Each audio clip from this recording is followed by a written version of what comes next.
Hello learners, मैं आपका अपना डॉक्टर राम शुक्ला।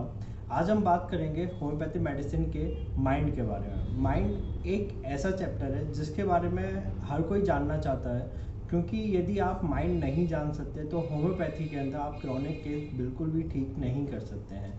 आप रिलीफ दे सकते हैं लेकिन ठीक बिल्कुल नहीं कर सकते हैं। इसलिए माइंड को जानना बहुत ज़रूरी है। माइंड एक्यूट और क्रॉनिक केस दोनों में ही ज़रूरी होता है, लेकिन क्रॉनिक केस में तो बहुत ही ज़्यादा ज़रूरी होता है। एक्यूट केस में एक बार को यदि आपको माइंड ना भी मिले, आपको सिर्फ सिम्टम मिलते हैं, तब भी आप पेशेंट को ठीक कर सकते हैं, लेकिन क्रॉनिक केस में आप ऐसा बिल्कुल भी नहीं कर सकते। इसलिए आइए आज हम शुरू करते हैं माइंड चैप्टर के बारे में जानना। माइंड के ऊपर ये एक लंबी सीरीज चलने वाली है, तो आप चैनल को सब्सक्राइब कर लीजिए ताकि आप आगे जो भी होम्योपैथी मेडिसिन के माइंड के बारे में बताया जाए तो आप उसको देख सकें, उसको जान सकें कि कौन सी होम्योपैथी मेडिसिन के अंदर आपको क्या माइंड देखने को मिलेगा। इस सीरीज़ की सबसे पहली मेडिसिन है एलुमिना। एलुमिना एक अच्छी मेडिसिन है और इसके एलुमिना के पेशेंट ज़्यादातर आपको फीमेल मिलेंगी। मेल में एलुमिना बहुत कम देखने को मिलती है, ज़्यादातर फीमेल ही एलुमिना की पेशेंट होती हैं। तो एलुमिना बहुत मेंटली डिस्टर्ब होती है। उसकी फैमिली हिस्ट्री की बात करें तो फैमिली हिस्ट्री में मेंटल इलनेस देखने को मिलती है। फैमिली हिस्ट्री में अल्कोहल की आदत देखने को मिलती है। फैमिली हिस्ट्री के अंदर सिफिलिटिस में आप देखने को मिल जाता है। सबसे पहला माइंड का सिम्टम एलुमिना में देखने को मिलता है वो है कन्फ्यूजन। एलुमिना की पेशेंट बहुत ज़्यादा कन्फ्यूज होती है। जब वो पहली बार आपकी क्लिनिक में आती है और आप उसका केस लेना शुरू करते हैं तो आपको देखने को मिलेगा कि एलुमिना की पेशेंट आपसे बात करते समय बहुत ज़्यादा हेजिटेट कर रही है, और आप ये भी देखेंगे कि उसे कोई भी एक राइट वर्ड नहीं मिल पा रहा है आपको चीज़ कहने के लिए। वो उस वर्ड के आसपास की चीज़ें बोल देगी, लेकिन वो राइट वर्ड वो नहीं ढूंढ पाती है। दूसरी चीज़ आपको देखने को मिलेगी कि एलुमिना क्लियर थिंकिंग बिल्कुल भी नहीं कर पाती है, क्योंकि उसका जो थॉट प्रोसेस होता है वो एक के बाद ऐसे चलता ही जाता है, जिसकी वजह से वो सोच ही नहीं पाती है कि वो इस काम को पहले करे या इस काम को पहले करे। इसलिए एलुमिना बहुत ज़्यादा कंफ्यूज होती है अपने माइंड के अंदर। एलुमिना माइंड से इतनी ज़्यादा कंफ्यूज होती है कि कुछ एलुमिना को अपनी ये लिस्ट बना के रखनी पड़ती है कि कल के दिन उनको कौन से समय पर कौन सा काम करना है, क्योंकि कभी कभी क्या होता है कि एलुमिना का जो माइंड होता है वो ब्लैंक हो जाता है, उन्हें कुछ भी याद नहीं रहता, और अचानक से जब चीज़ें याद आना शुरू होती हैं तो फिर से कंफ्यूज होना शुरू हो जाती हैं कि पहले ये काम करूँ या वो काम करूँ। वो हमेशा इसी कन्फ्यूज़न के अंदर ही रहती हैं। एलुमिना को अपने बचपन में बोलने में और लिखने में बहुत ज़्यादा दिक्कत होती है, और उसका रीज़न सिर्फ एक ही होता है कि उनके माइंड का जो थॉट प्रोसेस होता है वो एक के ऊपर एक आता जाता है। उसे लगता है ये चीज़ लिख लूँ या वो चीज़ लिख लूँ या फिर ये बोल दूँ वो बोल दूँ।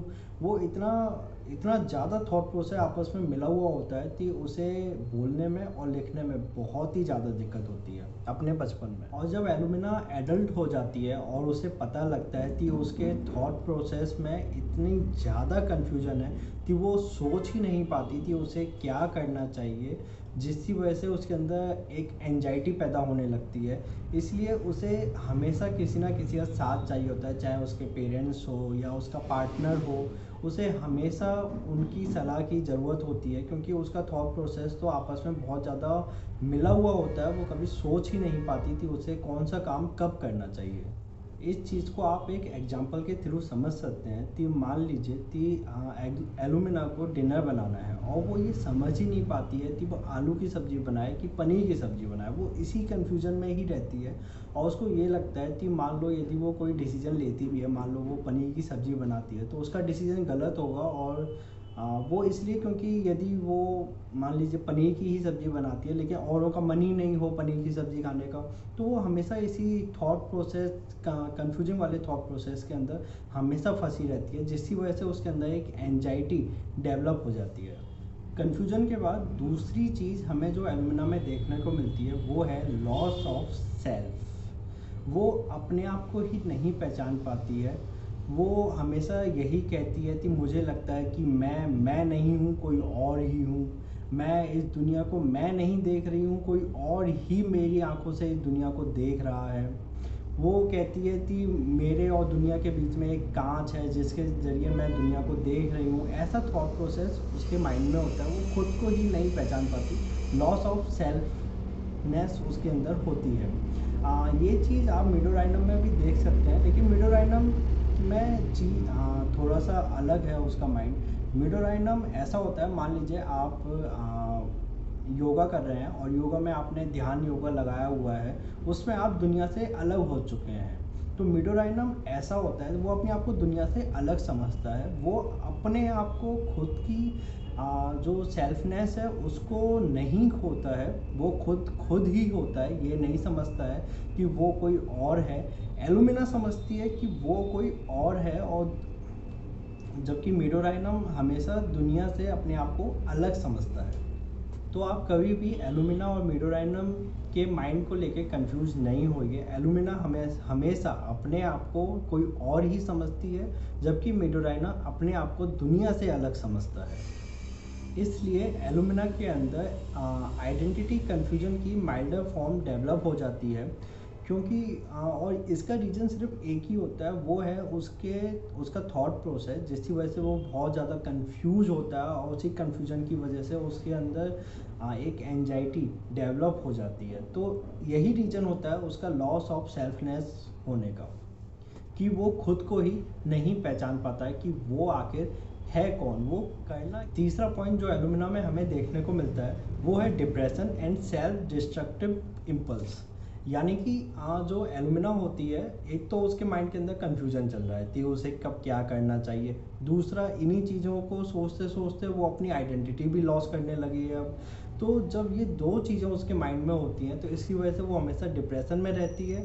डिप्रेशन से वो एक होपलेस हो जाती है कि अब उसके साथ कुछ हो ही नहीं सकता है, उसके साथ हमेशा यही एंजाइटी बनी रहती है उसकी, वो हमेशा कंफ्यूज ही रहती है चीज़ों को लेके। अब तो वो अपने आप को भी नहीं पहचान पा रही है कि वो है कौन, तो वो होपलेस हो जाती है। और होपलेस होने के साथ उसके अंदर फिर सुसाइडल टेंडेंसी आने लगती है कि वो इस संसार में फिर जी ही क्यों रही है, जब वो अपने आप को पहचानती ही नहीं है। एलुमिना के अंदर सुसाइडल टेंडेंसी इतनी ज़्यादा होती है कि जब भी वो कोई शार्प ऑब्जेक्ट देखती है, जैसे कि चाकू या रेजर देखती है, तो हमेशा वो अपने आप को मारने की कोशिश ही करती है। या उसके माइंड में थॉट आता है कि वो अपने आप को मार दे, क्योंकि इतना ज़्यादा कन्फ्यूजन है, इतनी ज़्यादा एंजाइटी है, जी ही नहीं पा रही है वो खुश होके। तो ये जो सुसाइडल टेंडेंसी होती है, ये बहुत ज़्यादा देखने को मिलती है मेंसेस से पहले। मैं जब भी उसके पीरियड आते हैं, पीरियड से पहले उसमें ये सुसाइडल टेंडेंसी बहुत ज़्यादा देखने को मिलती है। अब मान लीजिए कि एलुमिना की जो पेशेंट है, उसकी शादी हो गई, उसके बच्चे हो गए हैं, तो जब उसकी डिलीवरी हो जाती है, तो उसके बाद ये सुसाइडल टेंडेंसी होमिसाइडल टेंडेंसी में कन्वर्ट हो जाती है, और उसका मन करता है अपने बच्चे को मारने का।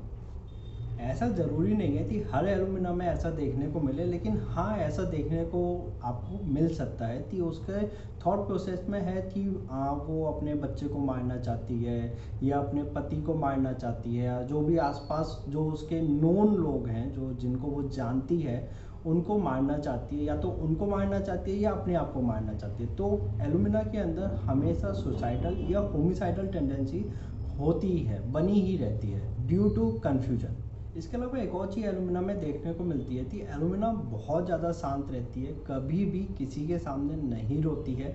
जैसे कि आपका नेट्रम्यूर और ऑरमैट होते हैं, वो भी किसी के सामने कभी नहीं रोते हैं, वैसे ही एलुमिना भी कभी भी किसी के सामने नहीं रोती है। लेकिन कभी कभी क्या होता है कि जब आप एलुमिना की केस टेकिंग कर रहे होंगे, तो फिर हो सकता है कि वो रोना स्टार्ट कर दे, और पूरे केस टेकिंग में वो रोती ही रहे पल्स की तरह। चौथा पॉइंट जो एलुमिना में देखने को मिलता है वो है वायलेंस।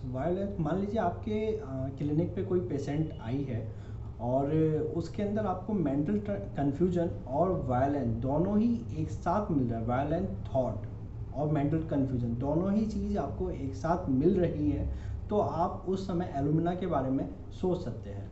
एलुमिना का जो वायलेंस होता है, एक तो आपने सुना थी सुसाइडल टेंडेंसी होती है, वो अपने आप को या अपने आसपास के लोगों को मारने की कोशिश करती है।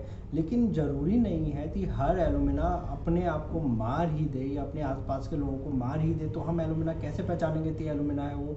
एलुमिना क्या करती है कि जब भी वो गुस्से में होती है, अपने उसमें वायलेंस थॉट आ रहे होते हैं, तो वो दरवाज़ा पीटेगी, चीज़ों को फेंकेगी, तोड़ेगी, बहुत ज़ोर से चिल्लाएगी।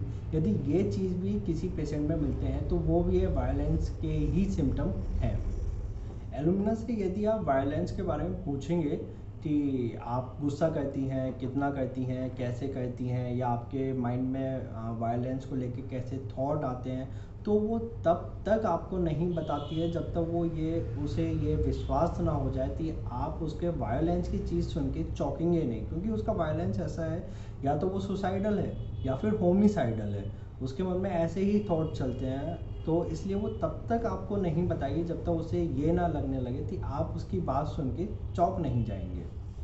एलुमिना अपने वायलेंस को कंट्रोल करने में बहुत ही अच्छी होती है।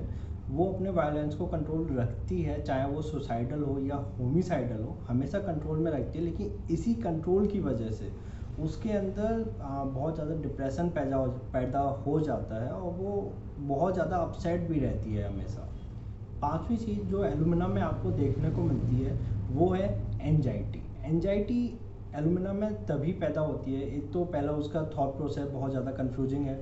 उस थॉट प्रोसेस की वजह से वो हमेशा परेशान ही रहती है, जिसकी वजह से उसमें एक एंजाइटी डेवलप होने लगती है, उसको पैनिक अटैक आते हैं और उसे बहुत ज़्यादा डर भी लगने लगता है। एलुमिना के जो पैनिक अटैक होते हैं वो छोटी चीज़ से भी आ सकते हैं। मान लीजिए वही डिनर बनाने वाली बात जो मैंने आपको पहले बताई थी, उसी को ले लेते हैं कि पनीर बनाना है कि आलू की सब्ज़ी बनानी है, उसी को सोचते सोचते उसको पैनिक अटैक भी आ सकता है। एलुमिना की एंजाइटी इतनी ज़्यादा होती है।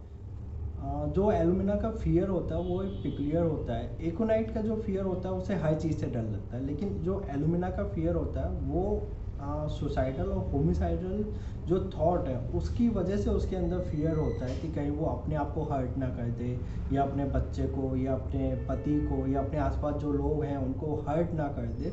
उसके अंदर यही फियर होता है सबसे ज़्यादा। एक और चीज़ आपको एलुमिना में देखने को मिलती है वो है हरीडनेस। वो बहुत ज़्यादा जल्दी में रहती है, लेकिन उसकी हरीडनेस ये नहीं होती कि वो ये काम ख़त्म करके वो ये करेगी वो करेगी, बस उसे वो काम ख़त्म करना होता है। यानी कि उसकी एमलेस हरीडनेस होती है, वो बस काम ख़त्म करना चाहती है बस, इसके अलावा और कुछ भी नहीं थी। ये काम ख़त्म करके वो कुछ और करेगी, ऐसा कुछ भी नहीं होता है। वो एमलेस होती है, सिर्फ बस वो काम जल्दी ख़त्म करना चाहती है बस। आई होप अब आप समझ चुके हैं कि जब एलुमिना की पेशेंट आपके क्लिनिक पर आती है और आप उसकी केस टेकिंग करते हैं तो आप उसे कैसे पहचान सकते हैं।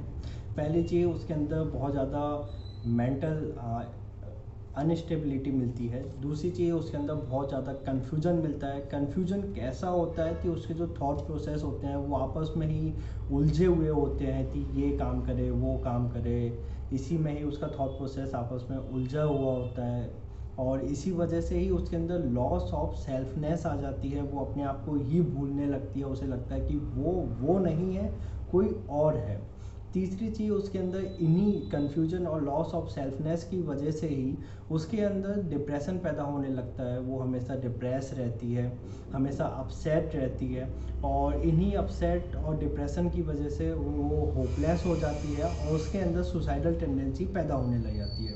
वो या तो खुद को मारना चाहती है, अपने आसपास के लोगों को मारना चाहती है। जो खुद को मारने का जो थॉट है वो पीरियड से पहले बहुत ज़्यादा उसमें देखने को मिलता है, और जो आसपास के लोगों को मारना चाहती है वो ये सारी चीज़ उसके अंदर पैदा होती हैं जब वो कोई नुकीली चीज़ देखती है। उन चीज़ों को देखते उसके अंदर ये सारी चीज़ें पैदा होती हैं कि वो किसी को मार दे, अपने आप को काट ले। और हाँ, एक चीज़ और, वो अपने आप को या तो सुसाइडल टेंडेंसी या होमिसाइडल जो टेंडेंसी उसकी होती है वो ऐसी होती है कि ऐसा नहीं है कि बस सामने वाले को एक बार में मार के छोड़ दिया, नहीं, उसकी टेंडेंसी ऐसी होती है सामने वाले को काटने की। वो हमेशा सामने वाले को काटना चाहती है, उसको टुकड़ों में तोड़ना चाहती है। ऐसी उसकी सुसाइडल और होमिसाइडल टेंडेंसी होती है। ऐसा नहीं होता है कि बस एक बार मारा और छोड़ दिया थी मर गया वो, नहीं नहीं नहीं, वो उसे काटना चाहती है। ऐसी उसकी सुसाइडल और होमिसाइडल टेंडेंसी होती है एलुमिना की। इसके अलावा उसके अंदर आपको बहुत ज़्यादा वायलेंस देखने को मिलता है, लेकिन वो हमेशा अपने वायलेंस को कंट्रोल ही रखती है, कभी किसी को जाहिर नहीं होने देती है कि उसके अंदर सुसाइडल होमिसाइडल टेंडेंसी है।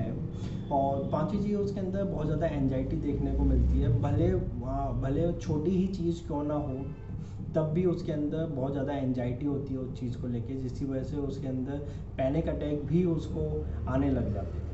एक चीज़ और बता दूं मैं, जितनी भी माइंड वाली जो मेडिसिन है, आप यदि किसी पेशेंट में यदि माइंड के ऊपर मेडिसिन दे रहे हैं तो उससे कभी भी 1 ml से नीचे मेडिसिन मत दीजिए, क्योंकि उससे आपको एक फेवरेबल रिजल्ट कभी भी नहीं मिलेगा।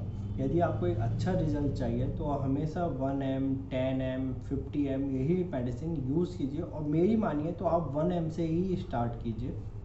मैं आशा करता हूँ आपको ये वीडियो पसंद आया होगा। यदि आपको एलुमिना के माइंड को लेके यदि कोई भी कंफ्यूजन रह गया है आपके माइंड में कि उसका माइंड के अंदर और कोई चीज़ हो सकती है, या मैंने कोई चीज़ बताई जो आप अच्छे से नहीं समझ पाए हैं, तो आप नीचे कमेंट कर सकते हैं। Thank you.